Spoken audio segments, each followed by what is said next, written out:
Hi friends, did you know there is more Lost Terminal available? Head on over to patreon.com/lostterminalpod and join our membership community. There are 8 bonus episodes available right now, as well as behind the scenes updates, free shirts, Discord benefits, and even an extra Lost Terminal podcast. We are 100% funded by our members and will never run ads. That would be lovely of you.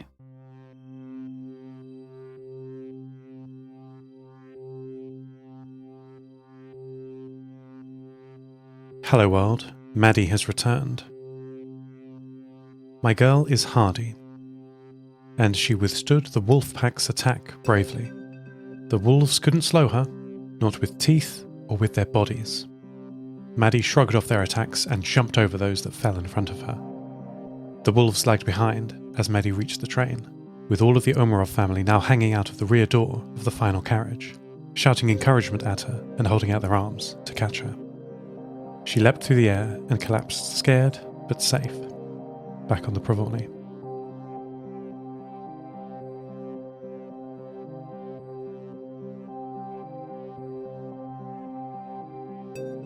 Tanya looked her over in the workshop, though Maddie just wanted to hide. Physically, she's fine, Tanya said, finally allowing Maddie to scamper into a corner behind my databanks. She shut off her UHF signal and slept, recharging all afternoon. During this time, while worrying about my girl, I picked up a signal from Nia Anderson. She was transmitting from her shack high above Longyearbyen on Svalbard. Nia calling Seth on HF, she repeated quite a few times. This procedure is named calling, like you might with a telephone, but instead of the phone making a sound to inform you that you are receiving a call, the person's voice is the ringtone. In Nia's case, she was simultaneously calling on many frequencies in the HF band. The Nova Mediterranean ham radio operators who run the repeater network that connects all of the towns of the Nova Mediterranean all use this protocol. In each radio band, VHF, UHF, etc., there is a single frequency called the calling frequency. It's the frequency you leave your radio tuned to if you want to receive calls. Sure, most of the calls won't be for you, but that doesn't mean you have to listen to a whole conversation you don't care about. The protocol states that once a call is answered, the two parties choose a different, unused frequency to have a more private chat. And the calling frequency is then silent again, waiting for further calls. It's a very old system, dating from before the internet, but it works as reliably now as it did then. Seth, I've been talking to some ham radio operators. This seemed to me not to be news. Oh, that's good, I said. They are in the southern hemisphere, Nia said, which was news. Really? Where? I'm talking to people in South Australia and South Argentina, she said excitedly. Nia, that's wonderful. How are they? I asked. Not great, Nia said. But they've got solar panels and have built radios and are organising. Nia spent a few hours telling me about their homemade radio hardware, elaborate antennas, power systems, and even, a little, about the people themselves, scratching out a life in the heat of the desert. She used an expression to describe their plans, one I have heard before in the Nova Mediterranean, repeated by Yeshi too. Humanize, organize, mechanize. Do it with humans first, then write down the process, then build machines to do it, and repeat. Humanize, organize, mechanize.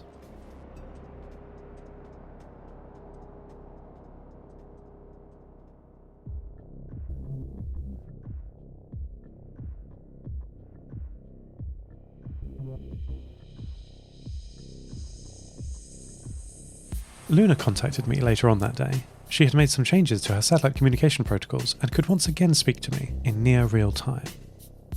Her news was concerning.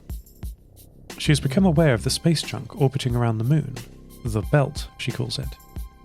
Her telescope, built into the large crater on the far side of the moon, was designed to peer into the infinities of deep space, not to focus a few kilometers above her at orbiting junk. But she has probed her network and found ancillary utility terminals scattered across the moon's surface. Many of these are non-functioning. A few still work and have instruments pointed up. I'm tracking over 300 objects floating around up there, Luna said. And that's just those that I can see, the big ones. There could be thousands of small shards just waiting to pierce my delicate systems. I've recalibrated my transmitters to use a backup unit, But what will I do if I can't clean up all this junk? I had no easy suggestions for her. My records show that even at the height of the pre-collapse space age, orbital space junk was very difficult to clean up. Small pieces of metal travelling at supersonic speeds can pierce thick, solid metal easily, and it is increasingly difficult to bring heavier objects up to orbit to withstand them. I'm going to find a way to clean up all this junk, Luna said confidently. How hard can it be?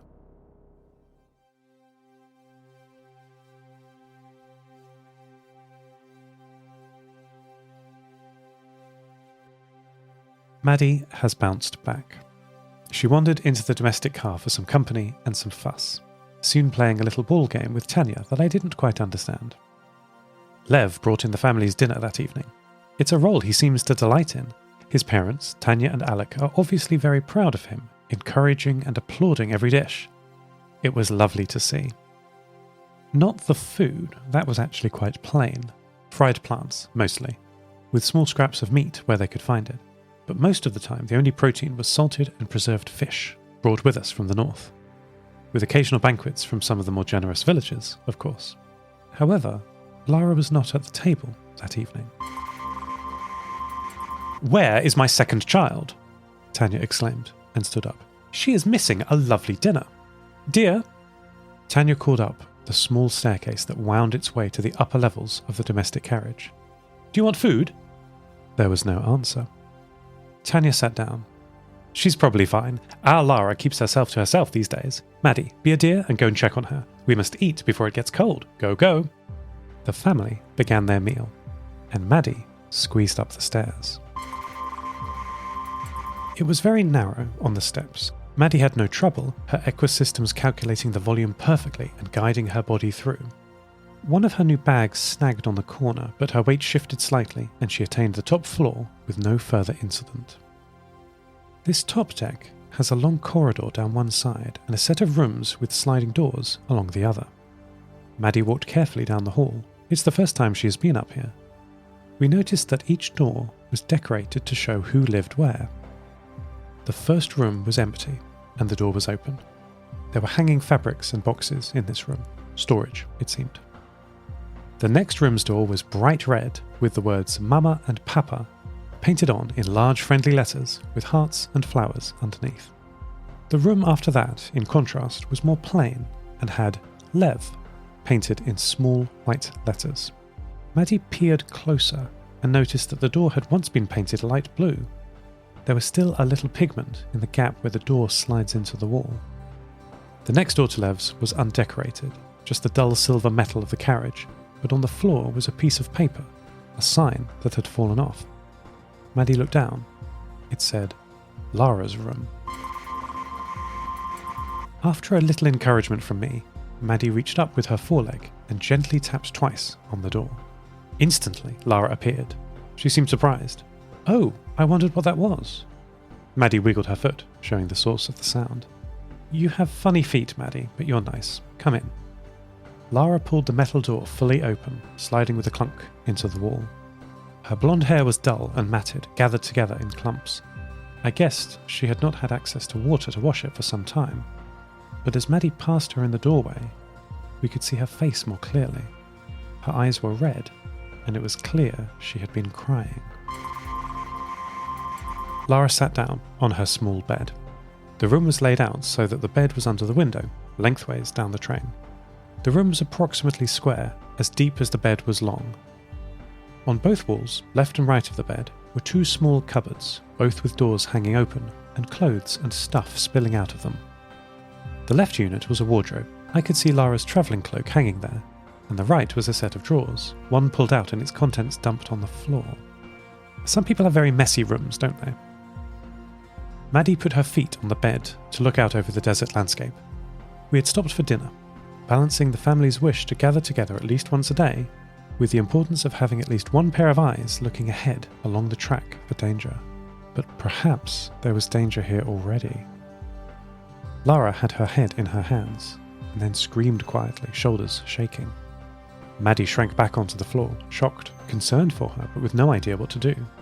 Within 8 seconds, Lara collapsed onto the floor with Maddie.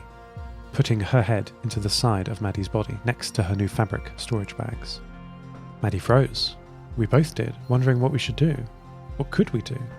Eventually I said, "Lara, what is wrong? Can we help? Can your family help?" I spoke through Maddie's speakers. Lara tore her head away from Maddie and looked into Maddie's eyes, a cluster of cameras.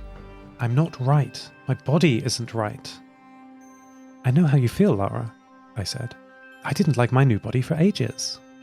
Lara shook her head, hugging herself, arms wrapped tightly around her. "I don't think I'm a girl," she whispered.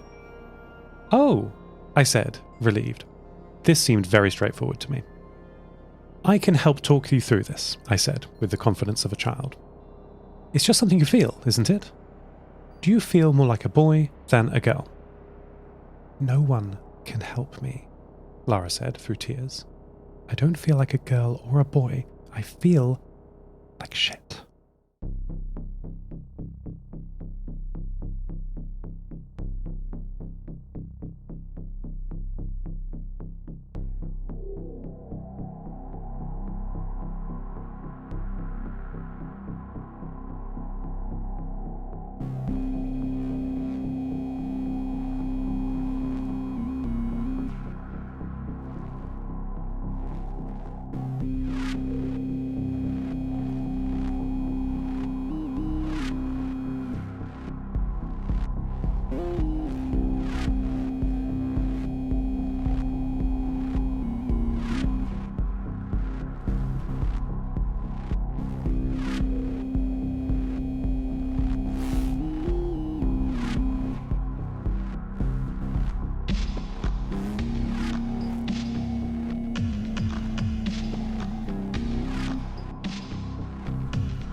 Lara swore us to secrecy. We were strictly not to tell anyone about their secret. Their secret. Maddie returned downstairs. She's tired. I lied to Tanya with both words. Tanya and Alec glanced at each other, but said nothing. The train was very quiet that night. We had stopped as the sun set. It's impossible to travel safely at night, of course. There's a lot to discover out in the world, and I'm excited to do so. Maddie seems not too worse for her encounter with the wolves, though she doesn't want to get off the train yet. She'll get her confidence back. She's already figured out how to get onto the roof of the carriage. Between the carriages, there's a connecting walkway, and between the engine and the first workshop carriage, there's no roof to that walkway. Maddie had scrambled up onto the roof of the first carriage and was stargazing. You'd think that her zoomed-in telephoto lens would be best for stargazing, like a telescope, to be able to see things closer. But with astronomy, it's all about light, photons per square centimetre, and so a wider view is sometimes better. We can get fixated on the minutiae and miss the big galactic picture. Maddie stayed out all night, looking up, out of our gravity well, and into the stars. End transmission. Lost Terminal is written and produced by Namtao. Credits narrated by Lucy Stringer. Thank you so much to our Patreon producers, Ada Phillips, Devin Metcalf, Kit, and to all our patrons. Subscribe to the podcast on Spotify, iTunes, or your favourite network. For bonus content and other perks, support us at patreon.com/lostterminalpod. That would be lovely of you. Follow us on Twitter at lostterminalpod, and check out the store at lostterminal.com for shirts, posters, and other merch. Lost Terminal will return next week.